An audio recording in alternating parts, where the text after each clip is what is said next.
Ito yung garden ko sa rooftop. Ang gamit ko dito mga ka-idol, yung putol na galon. Yung galon ko kasi, hindi ko binibinta. Totally, namimili din ako ng galon sa mga bata ng 2 piso.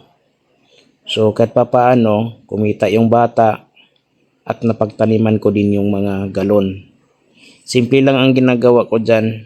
Tuwing hapon ako nagdidilig.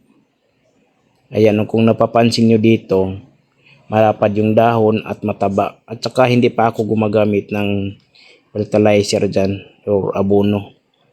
Kasi nga mataba yung lupa.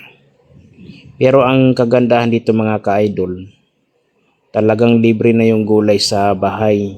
Kasi hindi na ako bibili ng gulay sa palengke. Sa panahon kasi ngayon, sobrang mahal yung gulay. Yung pitsay mga ka-idol, mabilis lang siyang lumaki. Ito naman, ibang paraan din sa pagtatanim. Ayan sobrang lapad yung dahon. Tapos pinapatong ko dyan sa styro. Pero galon pa rin yan ang tinataniman ko. Pero mga ka-idol, yung galon na tinataniman ko ay hindi masyado puno. Para kung lumaki na yung pitsay, pwede mo siya dagdagan ng lupa. Mataba siya at maputi yung tangkay. Yan mga ka-idol. At saka hindi siya inuud, no? Hindi siya inaatake ng mga apid, mga ano bang klase mga insekto dyan. Tingnan mo mga ka-idol. Ang kagandahan pa dito, organic siya. Ito naman, ibang paraan din sa pagtatanim. Medyo maaga to sa pagtanim mga ka-idol. Yan napapansin mo dito. So, hindi pa siya gaano kataba. Kasi nga bata-bata pa siya.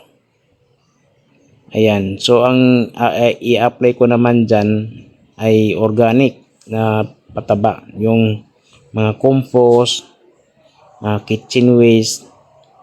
Ayan, yun naman ang ilalagay ko. Nakaikot yan mga ka-idol, marami yan.